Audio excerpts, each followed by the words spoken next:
கடலூர், மயிலாடுதுறை, திருவாரூர், நாகை மாவட்டங்களில் இன்று மிக கனமழைக்கு வாய்ப்பு. தமிழக கடலோர மாவட்டங்களில் மிதமான மழை பெய்யும் என வானிலை மையம் கணிப்பு.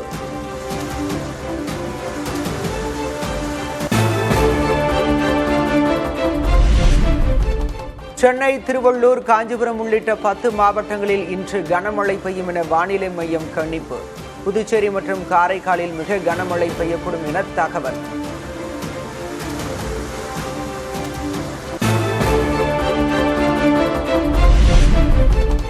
வங்கக்கடலில் நிலவும் ஆழ்ந்த காற்றழுத்த தாழ்வு மண்டலம் இலங்கையில் இன்று கரையை கடக்க வாய்ப்பு. திரிகோணமலை மற்றும் யாழ்ப்பாணம் இடையே கரையை கடப்பதால் உச்சக்கட்ட கண்காணிப்பு.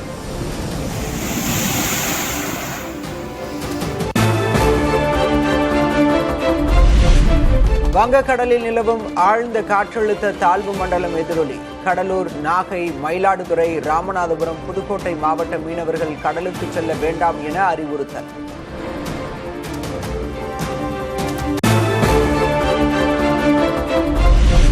நெல்லை மாவட்டத்திற்கு 90 பேர் கொண்ட மாநில பேரிடர் மீட்பு படையினர் முகாம். கடலோர மாவட்டங்களுக்கு கனமழை எச்சரிக்கை விடுக்கப்பட்டுள்ள நிலையில் தயார் நிலையில் இருக்க அறிவுறுத்தல்.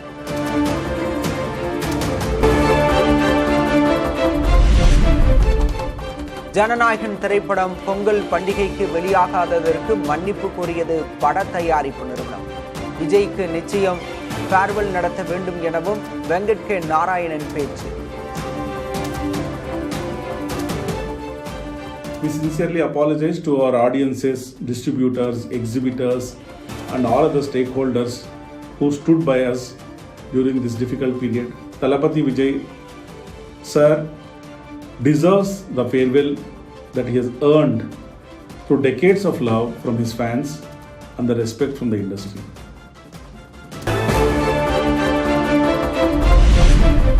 சிபிஐ, அமலாக்கத்துறை, வருமான வரித்துறை வரிசையில் மத்திய பாஜக அரசின் ஆயுதமாக மாறிவிட்டது சென்சார் போர்டு.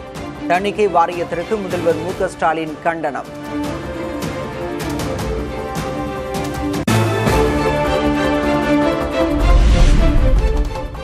பொங்கல் பண்டிகையொட்டி பொதுமக்கள் சொந்த ஊர் செல்ல ஏதுவாக சென்னையிலிருந்து சிறப்பு பேருந்துகள் இயக்கம்.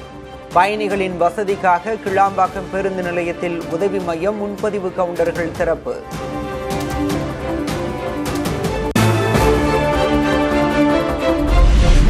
தமிழ்நாடு வக்ஃப் வாரியம் செயல்பட இடைக்கால தடை விதித்து சென்னை உயர்நீதிமன்றம் உத்தரவு. உறுப்பினர்கள் நியமனத்தில் முறையான வழிகாட்டுதல்களை பின்பற்றாததால் நடவடிக்கை.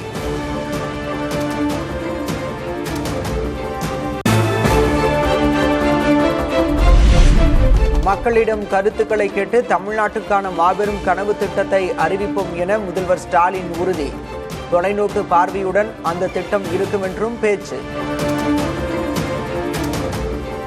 தமிழ்நாட்டில் இருக்கிற எல்லா குடும்பங்களையும் அரசின் சார்பில் தன்னார்வ நியமிக்கப்படுறாங்கல்ல, வந்து உங்களை சந்திப்பாங்க.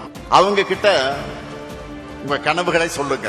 அதை எல்லாத்தையும் ஆய்வு செஞ்சு தமிழ்நாட்டுக்கான ஒரு மாபெரும் கனவு திட்டத்தை அறிவிக்க போகிறேன்.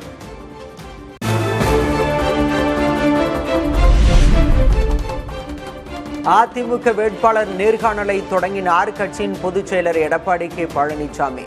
10,000க்கும் மேற்பட்டோர் விருப்ப மனு அளித்த நிலையில் தொடங்கியது நேர்காணல்.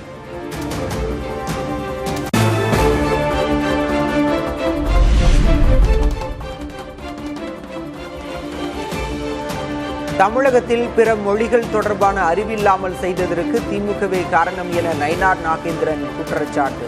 2026 தமிழகத்தில் ஆன்மீக ஆட்சி மலரும் எனவும் பேச்சு. ஒரு மொழி தெரிந்திருந்தால் அவனுடைய அறிவு வளரும். ஒவ்வொரு மொழிக்கும் அவனுடைய அறிவு வளரும். மற்ற மொழிகளுடைய அறிவில்லாமல் செய்வதற்கு இன்றைக்கு இந்த அரசு 5 ஆண்டு காலம் ஏற்கனவே அவர்கள் இந்து மறுப்பு கொள்கையிலே இருந்தவர்கள், இந்து கடவுளுக்கு எதிரானவர்கள். நான் உறுதியாக சொல்லுகிறேன், நிச்சயமாக அந்த ஆட்சி மாற்றம் மாறி அது ஆன்மீக ஆட்சியாக நிச்சயமாக வரும்.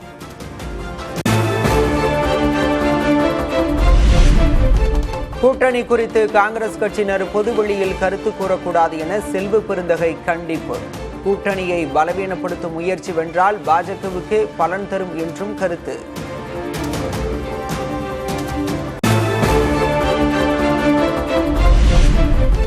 யாருடன் கூட்டணி வைக்க வேண்டும் என்பது குறித்து முடிவெடுத்து விட்டேன். ஆனால் நிதானமாக யோசித்து முடிவை அறிவிப்பேன் என்று கடலூர் மாநாட்டில் பிரேமலதா விஜயகாந்த் பேச்சு. யாரோட கூட்டணி நாம் வைக்க வேண்டும் என்ற முடிவை எடுத்து விட்டாச்சு.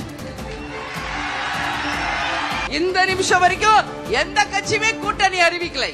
நாமும் சிறிது ஆலோசித்து தெளிவாக சிந்தித்து நல்ல தீர்ப்பை தான் எடுக்க வேண்டும் என்பதை நம்ம மாவட்ட கழக செயலாளர்கள் சொல்லி இருக்காங்க.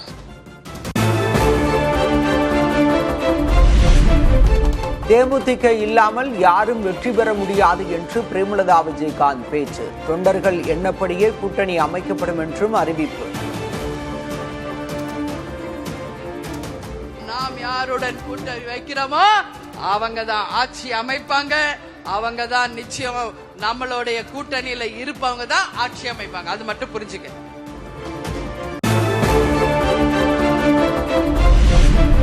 அதிமுக பொதுச் செயலராக எடப்பாடி கே பழனிசாமி பொறுப்பேற்றதற்கு எதிரான மனு தள்ளுபடி. வழக்கறிஞர் சூரியமூர்த்தியின் மனுவை தள்ளுபடி செய்தது உச்சநீதிமன்றம்.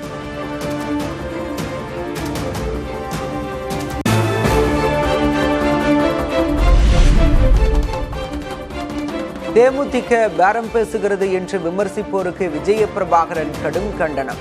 2005க்கு முன்பு விஜயகாந்துக்கு என்ன சொத்து இருந்தது, இப்போது என்ன சொத்து இருக்கிறது என்று கேள்வி. என்ன பேரம் பேச? Open challenge. 2005க்கு முன்னாடி கேப்டனுக்கு என்ன சொத்து இருந்தது, இன்னைக்கு கேப்டன் குடும்பத்துக்கு என்ன சொத்து இருக்கு, நான் ஓபனா நான் சேலஞ்ச் பண்றேன். தயாரா? பேரம் பேரம் பேரம் பொட்டி பொட்டின்றீங்களே, யாரா நீங்களா?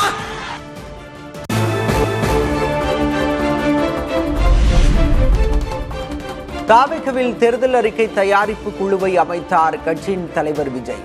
அருண்ராஜ், ஜேசிடி பிரபாகர், ராஜ்மோகன் உள்ளிட்ட 12 பேருக்கு குழுவில் இடம்.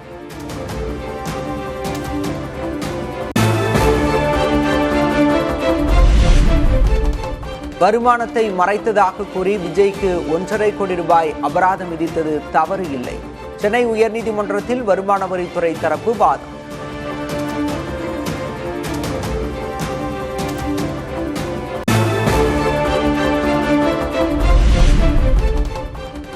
திருப்பரங்குன்றம் மலையில் தீபம் ஏற்றும் நீதிமன்ற உத்தரவை அதிகாரிகள் நிறைவேற்றவில்லை. மாவட்ட ஆட்சியர், காவல்துறை துணை ஆணையரை மன்னிக்க இயலாது என நீதிபதி GR சுவாமிநாதன் கருத்து.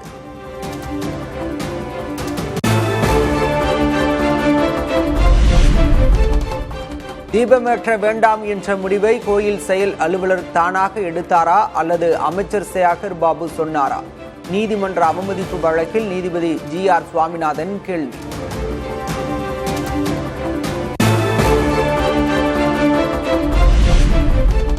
சென்னையில் போரூர் வடபழனி வழித்தடத்தில் இன்று மெட்ரோ ரயில் சோதனை ஓட்டம். மின்சார விநியோகம் தொடர்பாக 6 கிலோமீட்டர் தூரம் ரயில்களை இயக்கி சோதிக்கவிருப்பதாக தகவல்.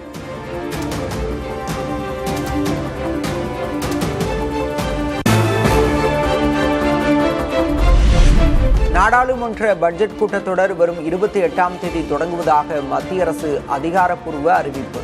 2 கட்டங்களாக கூட்டத்தொடர் நடத்தப்படும் என மத்திய அமைச்சர் கிரண் ரிஜிஜு தகவல்.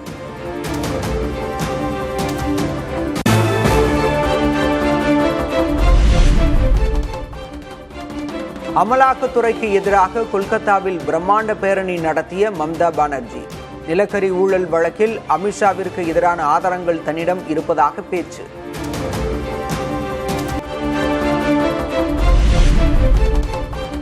டெல்லி, உத்தரப்பிரதேசம் உள்ளிட்ட வட மாநிலங்களில் நிலவும் கடும் குளிரால் பொதுமக்கள் அவதி. வீடற்றவர்கள் தங்கும் இரவு நேர தங்கும் விடுதியில் நிரம்பி வழியும் மக்கள் கூட்டம்.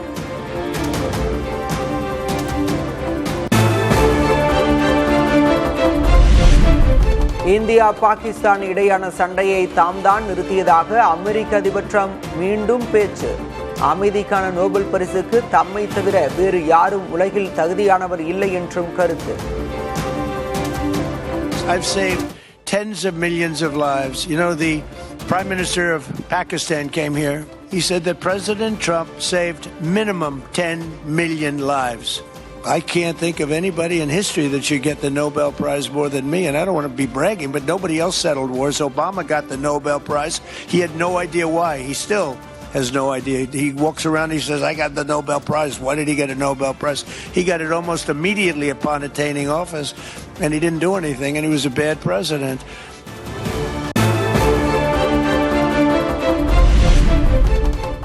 இந்தியா, சீனா உள்ளிட்ட நாடுகள் மீதான 500 விழுக்காடு வரி விதிப்பு தொடர்பான வழக்கு வெள்ளிக்கிழமை தீர்ப்பு வெளியாகும் என எதிர்பார்க்கப்பட்ட நிலையில் ஒத்திவைத்தது அமெரிக்க உச்சநீதிமன்றம்.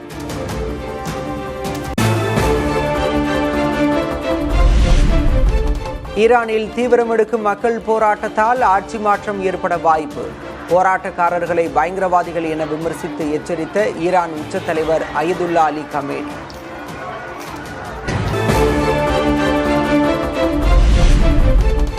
மகளிர் பிரீமியர் லீக் கிரிக்கெட் தொடரை வெற்றியுடன் தொடங்கிய பெங்களூரு அணி மும்பை அணியுடனான ஆட்டத்தில் 3 விக்கெட்டுகள் வித்தியாசத்தில் வென்று அசத்தல்.